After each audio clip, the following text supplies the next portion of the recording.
सो लगातार 4 दिन की बाइंग हुई है, इसे हम अगले वीक भी ट्रैक करेंगे। This is a positive indicator. Donald Trump ने अब चाइना पे 100% टैरिफ इंपोज करने की बात करी है। 25,200 is now the important pivotal point. इसके ऊपर जब तक के मार्केट रहेगा तब तक हम अपना बुलिश व्यू मेंटेन करेंगे। कॉल साइड पे अगर आपको दिखेगा तो सबसे बड़ा ओपन इंटरेस्ट 25,500 पे है, फॉलोड बाय डायरेक्टली 26,000। तो ये बहुत अच्छी बात है। So last week Indian markets के लिए काफी बेहतर रहा था। निफ्टी ने अपने प्रीवियस वीक हाई के ऊपर में बहुत स्ट्रॉन्ग क्लोजिंग दी। इनफैक्ट उससे पहले वीक में जहां हमें एक बहुत बड़ी रेड कैंडल देखने मिली थी, उसका भी हाई हमने टच किया। ऑल्दो उस हाई के ऊपर में क्लोजिंग नहीं आई है, बट अगले वीक के लिए कुछ तो रखना पड़ेगा। ओवरऑल देखा जाए तो ब्रॉड बेस्ड मार्केट में अच्छी खासी बाइंग देखने मिली। सारे इन्वेस्टर्स के पोर्टफोलियो भी अच्छी तरह ग्रीन हुए होंगे, and this happened along with foreign institution की हैवी बाइंग। इस वीडियो में हम निफ्टी के important levels, open interest analysis, foreign institution की पोजीशंस का analysis and top sectors to watch देख लेते हैं एक बार। क्या हालचाल इन्वेस्टर्स, मेरा नाम है गोरक्ष और मैं हूं एक स्टॉक मार्केट एनालिस्ट, और आप देखना शुरू कर चुके हैं weekly analysis video with the doji.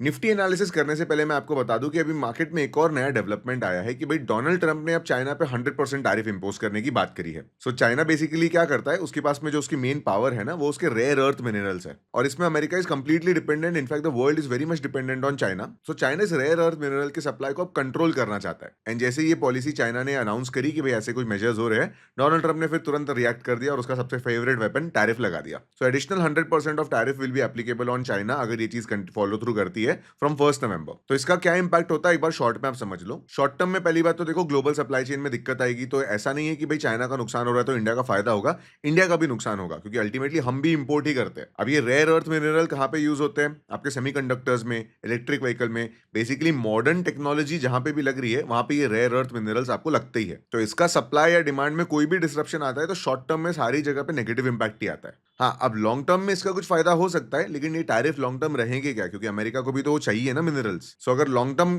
Tariff फिर भी मान लो अगर रह जाते हैं, तो ऐसे में फॉरेन इन्वेस्टर्स को लग सकता है कि भाई इंडियन मार्केट में भी हमको थोड़ा एक्सपोजर बढ़ाना पड़ेगा। इंडिया ने अभी अफगानिस्तान से भी एक डील करी है कि हमें माइनिंग के थोड़े से परमिशन मिली है, जो कि पॉजिटिव डिस्कशन था, और अफगानिस्तान में माइनिंग बहुत कम हुई है, तो अभी हमारे पास में बहुत स्कोप है। तो ये सारी जियोपॉलिटिकल डिस्कशंस है। ये सारी हमें चीजें क्यों देखनी पड़ती है? क्योंकि ओवरऑल फॉरेन इंस्टीट्यूशन का कैश फ्लो जो है ना, इस पे भी डिपेंड करता है। जनरली जब मार्केट में अनसर्टेनिटी होती है तो फॉरेन इंस्टीट्यूशन क्या करते हैं, जैसे डेवलपिंग इकोनॉमी लाइक इंडिया हो गई ना, यहाँ पे वॉलिटिलिटी ज्यादा रहती है, तो वो वॉलिटिलिटी को थोड़ा सा कम करने की कोशिश करते हैं उनके पोर्टफोलियो से, बेसिकली फॉरेन इंस्टीट्यूशन के पोर्टफोलियो से, एंड हेंस फिर वो सेफर एसेट्स को देखते हैं। सो इंडियन मार्केट्स जनरली तब अच्छा परफॉर्म करते हैं जब ओवरऑल मार्केट में सर्टेनिटी हो कि भाई जियोपॉलिटिकली कोई टेंशन ना हो, कोई बहुत बड़ा वॉर नहीं चल रहा हो, डिमांड सप्लाई में कोई इशू ना हो, टैरिफ का जो टेंशन है या तो वो फिक्स हो चुका हो, नॉर्मलाइज हो चुका हो और एक्सेप्ट हो चुका हो, या फिर डेवलपिंग कंडीशन नहीं होनी चाहिए बेसिकली। जैसे एज ऑफ टुडे इंडिया का अभी भी ट्रेड नेगोशिएशन हुआ ही नहीं है। उन्होंने हम पे 50% टैरिफ लगाया, इंडिया ने बोला कोई दिक्कत नहीं। हेंस ये सारे सिनेरियो जो है ना, वो आपके और मेरे पोर्टफोलियो को भी कहीं ना कहीं इंपैक्ट करते हैं। इसलिए हमने इस पर एक जनरल डिस्कशन किया। इसके ऊपर फर्दर कोई डेवलपमेंट होता है तो मैं आपके साथ में कुछ अपडेट्स भी शेयर करूंगा। But let us now start the weekly analysis video. Nifty का चार्ट देखते हैं। सो इंट्रो में जैसे आपने देखा, मैं this is what I was talking about. Nifty ने अपने प्रीवियस वीक हाई के ऊपर में एक बहुत स्ट्रॉन्ग क्लोजिंग दी है। जैसे आपको दिख रहा होगा, ये प्रीवियस वीक का हाई था, उसके ऊपर में क्लोजिंग आई है, और एक मेजर रिजेक्शन हमें फेस करने मिला उससे प्रीवियस वीक, जो कि बहुत बड़ी रेड कैंडल थी, उसके हाई पे। फिलहाल के लिए इस लेवल को हम डिलीट कर लेते हैं। मैं इंट्राडे टाइम फ्रेम पे आपको दिखाता हूं। सो बेसिकली वीकली एनालिसिस क्या बोलता है, वीकली कैंडल क्या बोलती है कि हमें एक बुलिश टर्न अराउंड देखने मिला है।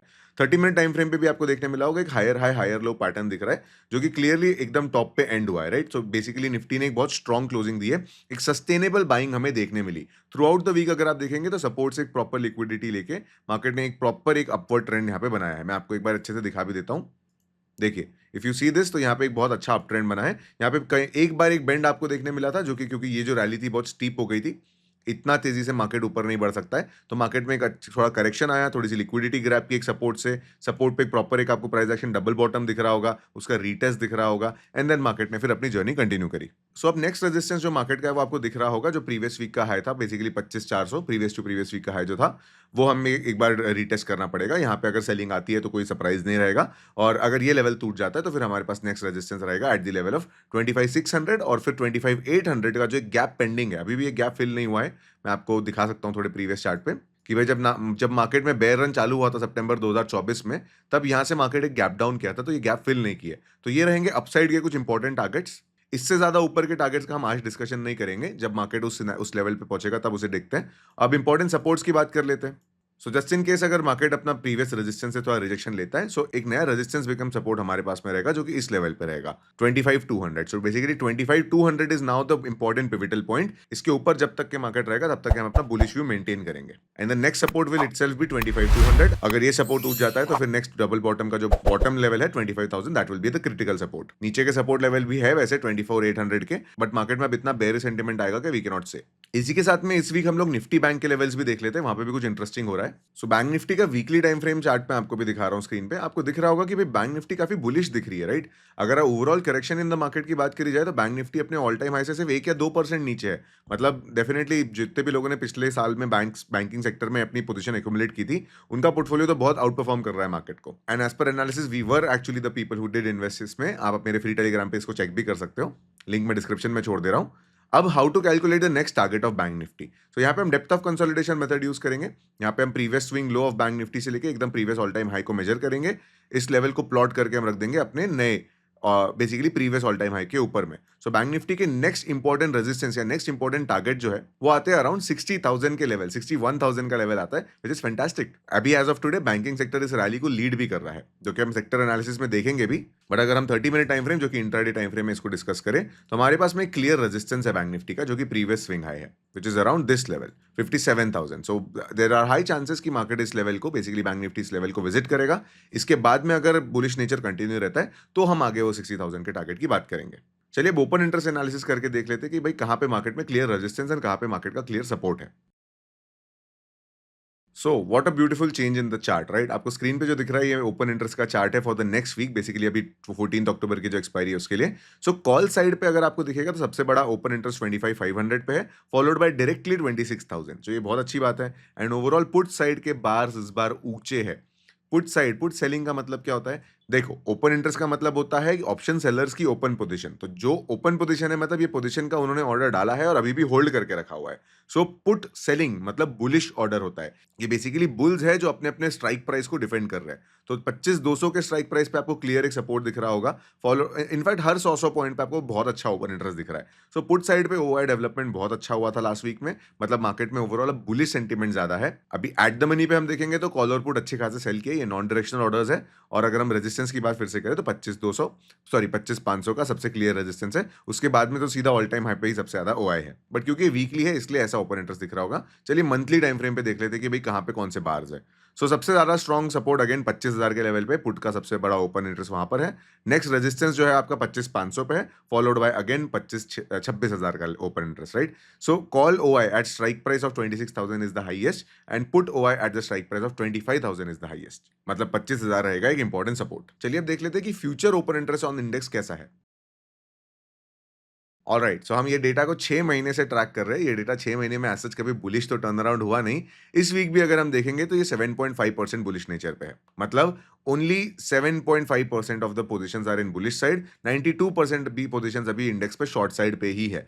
पिछले वीक से डेटा थोड़ा बेटर हुआ है, लेकिन जितनी फॉरेन इंस्टीट्यूशन ने बाइंग करी उसके प्रोपोर्शन में ये डेटा अभी भी बेरिश ही इंडिकेशन दे रहा है। So as per future OI हम स्ट्रांगली बुलिश नहीं रह सकते। एंड ओवरऑल अगर आप लॉन्ग टर्म ट्रेंड देखोगे तो निफ्टी अभी भी अपना प्रीवियस ऑल टाइम हाई तोड़ा नहीं है। इनफैक्ट इस ईयर के भी हाई को टच नहीं किया है। तो अभी हम बुलिश टू साइडवेज कैटेगरी में, इससे कुछ दिन पहले हम बेरिश टू साइडवेज कैटेगरी में थे। बट याद रखिए क्लियर ट्रेंड अभी भी नहीं है मार्केट में। ये डेटा हम वीकली ट्रैक करते हैं, हर वीकली एनालिसिस वीडियो में से देखा करो। मैं ऐसे सालों से ट्रैक करता आ रहा हूँ और इसमें एक्चुअली एनालिसिस बहुत सही एक्यूरेट बैठता है। चलिए अब देख लेते हैं कि कैश मार्केट में फॉरेन इंस्टीट्यूशन ने क्या किया है। तो फाइनली जिस चीज का इंतजार था हमें वो हुआ है। सेकेंडरी मार्केट में इसमें आईपीओ का डेटा नहीं है। आईपीओ का डेटा अगले वीक आएगा इनफैक्ट लिस्टिंग पे। तो सेकेंडरी मार्केट में अगर आप देखोगे तो फॉरेन इंस्टीट्यूशन ने लगातार 4 दिन बाइंग करी है। जैसे मैं काफी बार आपने मुझे सुना होगा ये बोलते हुए कि अगर फॉरेन इंस्टीट्यूशन लगातार 3 दिन बाइंग करेंगे तो हम कह सकते हैं कि भाई कैश सेगमेंट में जाके सेकेंडरी मार्केट होता है। सेकेंडरी मार्केट में उन्होंने एक्यूमुलेशन स्टार्ट किया है, बेसिकली एफआईआईज वापस आ रहे हैं। और आपको दिख ही रहा होगा कि जैसे ही ये लोग वापस आने लगे भाई मार्केट में एक अपवर्ड ट्रजेक्टरी देखने मिल रही है हमें। सो लगातार 4 दिन की बाइंग हुई है, इसे हम अगले वीक भी ट्रैक करेंगे। This is a positive indication. So as long as foreign institution keep on buying, this is a very good sign for Indian market. एक बार मंथली टाइम फ्रेम पे भी देख लेते कि भी क्या सीन चल रहा है। सो मंथली टाइम फ्रेम पे इस महीने उन्होंने नेट 200 करोड़ की सेलिंग करी है। अगले वीक थोड़ी बहुत भी बाइंग अगर आती है तो पॉजिटिव साइड पे आ जाएगा, which means October could be a very good month for Indian market. यहाँ पे हमें पूरी मंथली ग्रीन कैंडल देखने मिल सकती है। चलिए अब देख लेते हैं कि कौन से सेक्टर्स ने मार्केट को आउट परफॉर्म किया है और कौन से सेक्टर्स मार्केट को पीछे खींच रहे थे। So last week IT index was the leader. The clear reason for this was कि जब आईटी इंडेक्स अंडर वैल्यूड हो गया था तो उसमें थोड़ी बहुत रिकवरी आनी ही थी। मैं आपको आईटी इंडेक्स का चार्ट भी एक बार दिखाता हूं, बट पहले बाकी इंडेक्स को डिस्कस कर लेते हैं। हेल्थ केयर ने भी मार्केट को आउट परफॉर्म किया, which is very good. Long term के लिए मैं आपको एक चीज बताता हूं, इंडियन हेल्थ केयर पे इन्वेस्ट करना एक बहुत अच्छा डिसीजन हो सकता है। इसमें आपको अच्छी कंपाउंडिंग देखने मिलेगी, क्योंकि ओवरऑल इंडिया की पॉपुलेशन इतनी है और अल्टीमेटली हम सब लोग को हॉस्पिटल पहुंचना ही है या फिर हेल्थ केयर पे हमारा खर्चा होता ही होना है। तो ऐसे केस में इस सेगमेंट में इन्वेस्टेड बने रहना या फिर इन्वेस्टिंग करते रहना या एसआईपी करते रहना बहुत लॉजिकल रहेगा। प्राइवेट बैंक्स ने भी जैसा आप देख सकते हो मार्केट को आउट परफॉर्म किया। हम आउट परफॉर्मेंस कब कहते हैं? जब जैसे कि निफ्टी 1.5% ऊपर गया लास्ट वीक में, तो कौन से सेक्टर थे जो 1.5% से ज्यादा ऊपर गए? और अब देखें कि कौन से सेक्टर मार्केट को पीछे खींचे। तो मीडिया इंडेक्स है एक, उसे हम ट्रैक नहीं करते। एफएमसीजी में नेग्लिजिबल करेक्शन हमें देखने मिला कि भाई मार्केट में बाकी जगह जब दौड़ मच रही है तो एफएमसीजी एक डिफेंसिव सेक्टर है, तो यहाँ पे आपको थोड़ा कंसोलिडेशन देखने मिल सकता है। मेटल्स में एंड ऑटो में, जो कि पिछले वीक के हमारे बुलिश सेक्टर थे, उनमें भी हल्की सी प्रॉफिट बुकिंग देखने मिली। ओवरऑल बहुत ज्यादा कोई रेड बुलिश या बेरिश नेचर नहीं था इनमें। चलिए अब मैं आपको आईटी इंडेक्स का चार्ट दिखा देता हूं एक बार। तो अब ये देखिए, आईटी इंडेक्स अपने बहुत प्रोमिनेंट सपोर्ट लेवल पे आ गया था और वहां से एक बहुत ब्यूटीफुल पैटर्न बन रहा है। अगर आप में से किसी को पता है कि भाई इस पैटर्न को, इस टेक्निकल पैटर्न को क्या कहते हैं, इस कैंडलस्टिक पैटर्न को, तो कमेंट में जरूर बताना मुझे। It would be interesting to know कि आप में से कितने लोग को इस कैंडलस्टिक समझता है। And if you still want to learn it, नीचे डिस्क्रिप्शन में प्राइस एक्शन कोर्स का लिंक भी दिया है, वहां से भी पढ़ सकते हो। बट अगर आप देखोगे तो अभी आपको दिखेगा कि 2021 के लेवल पे, 2021 के लेवल पे हमको अभी आईटी इंडेक्स मिल रहा है। लेकिन अगर आप प्रॉफिट्स की बात करोगे, एक बार मैं ये भी आपको दिखाता हूं। ये है टीसीएस, बेसिकली आईटी जायंट है। तो 2021 में देखो उसका रेवेन्यू कितना था और आज देखो कितना रेवेन्यू है। सेम वे में आप देखो उसका प्रॉफिट 2021 में कितना था और आज कितना प्रॉफिट है। नेक्स्ट इन्फोसिस को भी देख लो, ये जायंट्स है बेसिकली, राइट। इन्फोसिस का आप 2021 का एक बार रेवेन्यू देखो, 1 लाख करोड़ था और अभी 1.65 लाख करोड़ है, राइट। सो रेवेन्यू बढ़ रहे हैं, प्रॉफिट्स बढ़ रहे हैं, बट इंडेक्स वहीं का वहीं है, तो इंडेक्स अपने आप अंडर वैल्यूड हो जाता है। हेंस अभी हमारा इंडियन टेक सेक्टर जो है वो एआई ड्रिवन नहीं है, तो इसमें हम मल्टी बैगर रिटर्न्स तो एक्सपेक्ट नहीं करेंगे, बट ये cash cow, basically swing trading के लिए अभी भी कंसिडर किया जा सकता है। This is not an investment advice, लेकिन ऐसे एनालिसिस करना होता है। This is what I am trying to show you here. So overall to summarise this weekly analysis video, अगले वीक की अनसर्टेनिटी डोनाल्ड ट्रंप ने इस वीकेंड पे हमें दे दी है। चाइना का जो इंपैक्ट था, चाइना के ऊपर टैरिफ का इंपैक्ट, और ये टैरिफ का जो ओवरऑल अनसर्टेनिटी का गेम चल रहा है, ये हम लोग को ट्रंप हमेशा कुछ ना कुछ दिनों में आके देता ही रहेगा झटके। But overall as per technical analysis हमारे पास में दो रेजिस्टेंस के लेवल क्लियर है। 25,500 का लेवल पे सबसे ज्यादा ओआई है, दोनों monthly and weekly time frame पे। So that would be the clear next target और next resistance level. Down side पे 25,200 का एक छोटा सा सपोर्ट है, फॉलोड बाय 25,000 का एक स्ट्रॉन्ग सपोर्ट। तो इस वीडियो को हम यहीं एंड करते हैं। अगर वीडियो पसंद आया है तो लाइक जरूर करना। आप लोग लाइक नहीं करते हो, यहां तक देख रहे हो तो सब्सक्राइब जरूर करना। And I will see you in the next one.